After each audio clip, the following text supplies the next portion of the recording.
Playboy Indonesia, edisi perdana, terbit 7 April 2006. Playboy versi Indonesia adalah waralaba dari majalah dewasa Amerika Serikat yang sudah mendunia. Kuatnya citra sebagai bacaan dewasa dengan model tanpa busana menjadikan Playboy Indonesia dihujani pro kontra dari sebelum lahir hingga edisi terakhir.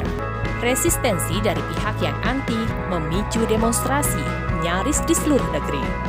Ya benar, brand yang akan kita bahas hari ini memang menuai banyak kontroversi baik di negeri asalnya maupun di Indonesia. Bagaimana pasang surut dari brand majalah ini sepertinya cukup menarik untuk kita bahas. Selami bisnis Anda, kata bijak daripada pendiri majalah Playboy yang bernama Hugh Hefner. Terlepas daripada kontroversi penerbitan majalah Playboy, tidak dapat dipungkiri Playboy terjual hampir jutaan eksemplar di seluruh dunia. Bagaimana sejarah majalah Playboy bisa terkenal sampai seluruh dunia akan kita bahas di episode hari ini. Majalah erotis yang terkesan bersifat rendah diangkat ke level yang lebih tinggi dan menjadi sebuah gaya hidup para eksekutif. Jadi otomatis para eksekutif kalau tidak membaca atau memiliki koleksi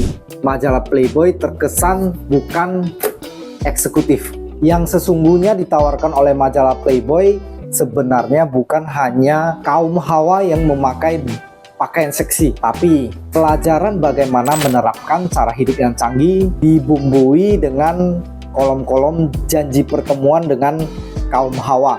Itulah yang menarik di majalah Playboy yang kemudian dibumbui oleh foto-foto wanita yang bertujuan agar majalah tersebut sampai di tangan kaum Adam. Oke, sejarah pendiri Playboy, Hugh Hefner sama sekali bukan bujangan ketika dia mendapat ide untuk majalahnya di awal 1950. Hidupnya tidak terlalu menonjol sampai saat itu. Masa kecilnya di tengah keluarga Metodis yang tinggal di wilayah Midwest. 2 tahun di dinas ketentaraan di akhir Perang Dunia Kedua. Kuliah di University of Illinois di bawah bimbingan G.E. Bill. Dia menikahi pacar serius pertamanya, Mildred Williams, dan mendapatkan 2 anak, Christy dan David. Hefner punya minat akan bidang majalah sejak kanak-kanak.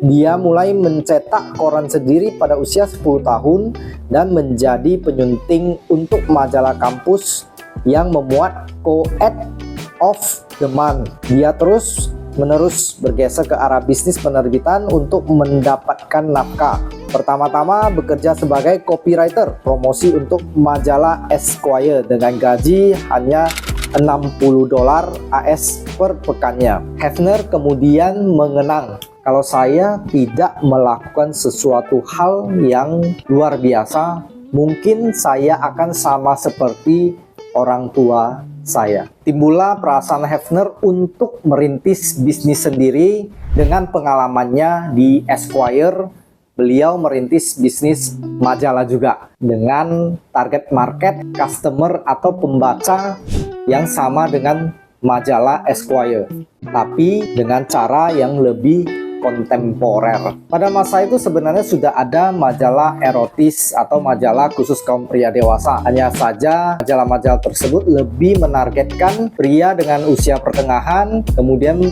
pria dengan hobi di alam bebas atau bisa dikatakan berpetualangan dan bergaya macho. Hefner kemudian berpikir dan mengambil sebuah kesimpulan, target marketnya harus seperti usia Hefner pada kala itu yang menyukai hal-hal yang berbau teknologi yang canggih. Kemudian anak muda seperti usia Hefner pada kala itu lebih suka petualangan di dalam ruangan seperti lagu-lagu tentang jazz, literatur, dan berkompetensi pastinya untuk mendapatkan pasangan hidup. 1952, Hefner berhasil mengumpulkan $8.000 AS, $600 AS dari pinjaman bank dengan jaminan furniturnya dan sisanya dari teman dan kerabatnya. Beliau mulai bekerja tiap malam di meja permainan di apartemennya.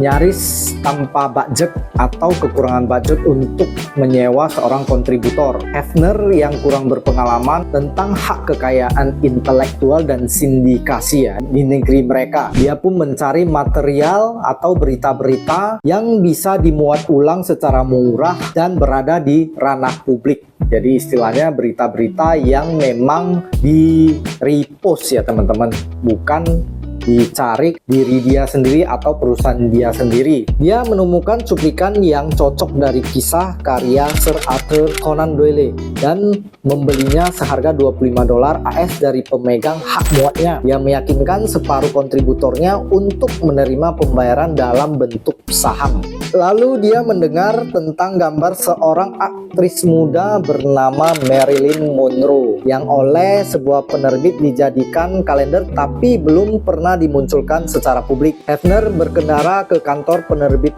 tersebut setelah menelpon dan entah bagaimana dia berhasil meyakinkan penerbit tersebut untuk menjual hak penerbitan kalender itu senilai $500 AS. Inilah umpan yang dibutuhkan untuk meyakinkan para distributor agar memesan di muka majalah yang mereka belum pernah dengar sebelumnya. Steak Party, nama majalah pria dewasa yang akan diluncurkan pada musim gugur oleh Hugh Hefner. Ini akan menjadi majalah paling laris yang Anda tangani. Dia menandatangani sebagai Nationwide News Company.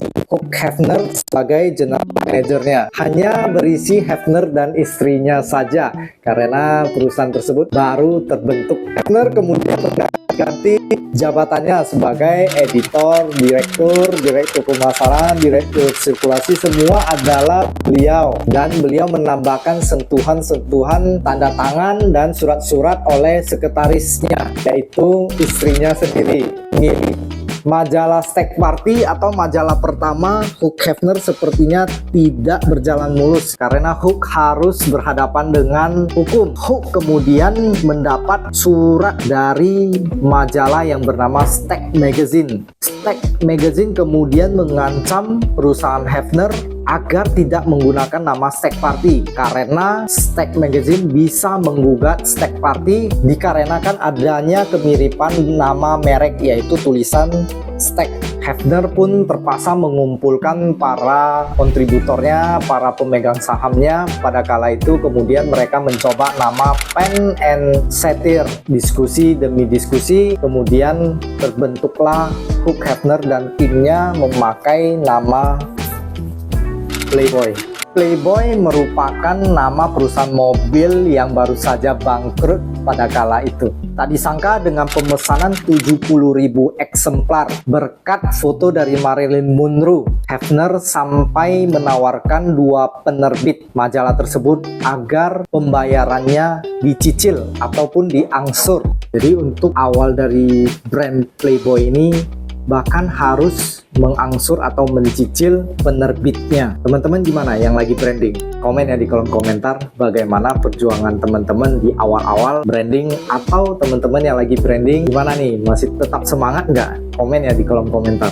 Hefner kemudian menghitung harus menjual minimal 35.000 eksemplar agar impas dengan modal sebuah foto Marilyn Monroe yang telah direka ulang di sampul depan untuk mengiklankan foto-foto di halaman tengah. Tak disangka edisi itu laku 52.000 eksemplar dan memperkenalkan Amerika pada sebuah dunia yang tak dapat ditolaknya, yang sepenuhnya merupakan hasil imajinasi dari seorang Hefner. Dalam setahun sirkulasi naik menjadi 175.000 eksemplar. Pada tahun 1960 penjualannya telah mencapai 1 juta eksemplar dan melampaui majalah Esquire. Edisi pertama mungkin isinya sangat campur aduk tapi jelas menghasilkan. Para pria berseloroh, saya hanya baca Playboy karena artikelnya. Pada tahun 1960-an, jumlah artikel jauh lebih banyak daripada foto-foto wanita. Para pembeli edisi 1962 Desember harus membolak-balik 159 halaman penuh iklan dan artikel, seperti fitur 11 halaman tentang seni terbaik mendapatkan seni terbaik. Untuk mencapai halaman berisi foto-foto yang tebalnya hanya 10 halaman dan gambar-gambar Playboy di masa itu sungguh-sungguh sangat jinak, tidak lagi erotis. Yang membuat foto-foto ini manjur adalah suasananya. Hefner lah yang memiliki ide bahwa para model harus para wanita yang dapat ditemui sehari-harinya, yang difoto dalam momen-momen spontan, seringkali dengan mengindikasikan kehadiran seorang pria, sebuah pipa di atas kursi, atau bayangan di latar belakang. Selama tahun-tahun awalnya Playboy, Hugh Hefner bekerja tiada henti sampai-sampai membuat hubungan pernikahannya mengalami ketegangan. Dia menuliskan dalam jurnalnya, Playboy menghabiskan waktu 7 hari dalam sepekan, kemudian 12 jam minimal dalam sehari ketika dia menulis artikel sampai jam 2 pagi. Kemudian beliau juga sering tertidur di tempat atau lokasi di mana beliau menulis artikelnya. Jadi teman-teman yang lagi branding atau yang baru mulai akan branding itu tidaklah gampang ya teman-teman. Bahkan brand yang sudah berpuluh-puluh tahun diawali dengan bekerja tanpa henti. Seperti biasa, kerja keras tidak mungkin membohongi hasil. Pada tahun 1959, Hefner memutuskan bahwasanya dia sudah cukup sukses untuk menjalani sendiri kehidupannya di Playboy. Dia kemudian memulai mensponsori seperti festival jazz, dan yang paling menghebohkan yaitu membeli Playboy Mansion yang pertama. Inilah yang saya pikir menyenangkan dan akan menjadi sebuah alat pemasaran terhadap brand saya, ucap seorang Hefner ketika beliau menghabiskan uang untuk membeli Playboy Mansion. Saya kemudian mulai mengendarai Mercedes-Benz S300. Sebentar saja saya menjadi terkenal di seluruh dunia, ucap Hefner. Hefner selalu menganggap dirinya seorang pemikir intelektual dan pemimpin dari revolusi seksual. Tutur penulis biografinya yang bernama Russell Miller, penulis dari buku yang banyak dipuji oleh orang, Bunny: The Real Story of Playboy. Pada tahun 1970-an, Hefner kemudian membuat keputusan yang jelas mengubah arah dari majalah Playboy ini. Apa keputusannya? Dia mengambil keputusan bahwasanya perusahaannya menjadi perusahaan publik yang membuat majalah Playboy terbuka bagi siapa saja untuk bisa memiliki sahamnya, dengan tujuan menjadi pesaing daripada majalah-majalah yang cukup eksklusif seperti Penthouse dan Hustler. Berawal dari majalah, akan tetapi Playboy saat ini sudah menjadi sebuah imperium usaha yang luar biasa besar. Hefner sekarang menguasai Playboy yang diisi oleh wanita-wanita berpakaian kelinci, kemudian hotel, resort, kasino, sebuah agen model, sebuah perusahaan rekaman, dan perusahaan penyewa limosin. 1972 November merupakan masa-masa paling jayanya majalah Playboy. Kenapa? Karena majalah Playboy terjual 7 juta eksemplar lebih ke seluruh dunia. Luar biasa teman-teman. Akan tetapi laba dari perusahaan Playboy tidaklah mengikuti jumlah penjualannya. Kenapa? Karena dibarengi oleh gaya hidup seorang Hugh Hefner yang juga ikut naik dan membuat perusahaan overheat pengeluaran. Dari cerita ini mungkin kita bisa mengutip sebuah kata-kata bijak ya teman-teman mungkin ya. Jadi ketika kita mendapatkan atau mencapai omset tertinggi, saatnya kita juga menghemat ya teman-teman ya, agar pengeluaran dan pendapatan itu tidak terlalu banting teman-teman. Tapi kalau menurut teman-teman bagaimana? Apakah setuju dengan Hugh Hefner yang ketika laba perusahaan atau omset perusahaan naik, gaya hidup juga ikut naik? Boleh komen di kolom komentar teman-teman. Di masa-masa kejayaan majalah Playboy juga mendapat sebuah ujian ujian ya teman-teman ya. Jadi pada tahun 1975 Playboy terpuruk teman-teman. Walaupun penghasilan dari kasino di London begitu besar, perusahaan malah nyaris tidak mendapatkan laba. Skandal seperti divonisnya sekretaris pribadi Hefner atas dakwaan penyalahgunaan obat-obatan yang disusul dengan bunuh diri dan pembunuhan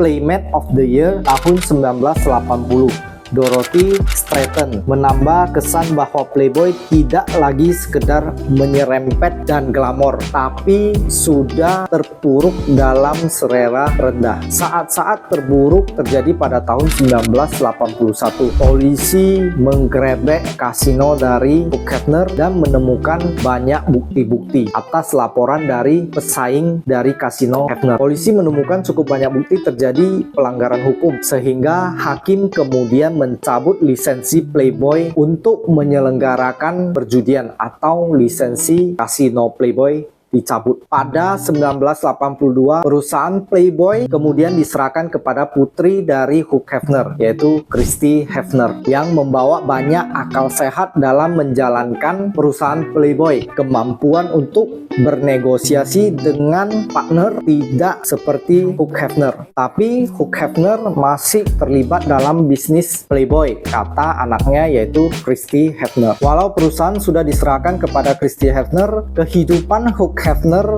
tetap menjadi sorotan oleh para wartawan maupun paparazzi yang ingin terus menyoroti gaya hidup seorang Hefner di Playboy Mansion. Gaya hidup pesta pora menjadi sebuah hal yang menarik untuk diberitakan oleh majalah maupun koran-koran di negerinya. Kemudian pada tahun 1986, Christy Hefner berhasil membujuk Hugh Hefner untuk menutup beberapa klub-klub yang merugi. Kemudian setelah menutup klub-klub yang merugi tersebut, Christy Hefner kemudian mengembangkan bisnis mereka di stasiun siaran TV yang khusus menyiarkan konten-konten dewasa. Kemudian produk-produk yang bisa dijual atau berhubungan dengan online pada zaman tersebut tahun 1986. Sepertinya usaha Christy Hefner dalam mengembangkan dunia online tidak sia-sia. 1994 Playboy menjadi majalah nasional yang perdana atau pertama kali tampil di dunia online, dan juga menjadi majalah pertama yang memuat iklan secara online dan konten berlangganan. Sepertinya hasil atau usaha seorang Christy Hefner tidak sia-sia ya teman-teman ya.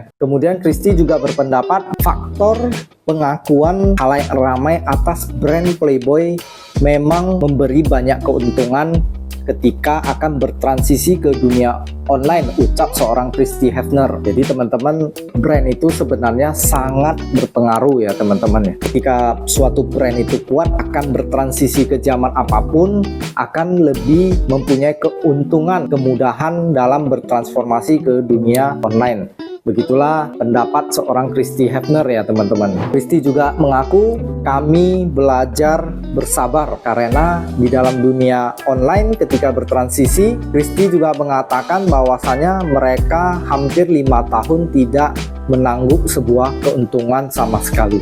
Christy juga percaya bahwasanya merek Playboy masih mempresentasikan apa yang seksi, menyenangkan, dan canggih. Itu diwujudkan dalam bentuk berbagai lisensi produk di seluruh dunia seperti kacamata hitam, jeans, bahkan juga tirai kamar mandi teman-teman. Walaupun pendekatan editorial kini dirancang untuk menyesuaikan diri dengan generasi baru, majalah pria seperti Maxim, Playboy masih tetap sangat anakronistik teman-teman, tapi tetap menjadi majalah pria paling laris di Amerika Serikat. Tapi tahukah teman-teman, pada tahun 2006 Playboy masuk ke Indonesia, tapi juga menuai banyak kontroversi dan penolakan oleh masyarakat di Indonesia dikarenakan konten-konten yang berbau pornografi teman-teman. Playboy akhirnya hanya bertahan 10 bulan di Indonesia teman-teman. Beredar dari tahun 1950-an sampai tahun 2000-an, banyak orang yang berpendapat bahwasannya kami sudah usang, ucap seorang Hefner. Tapi itulah harga yang harus dibayar ketika kita sudah beredar begitu lama.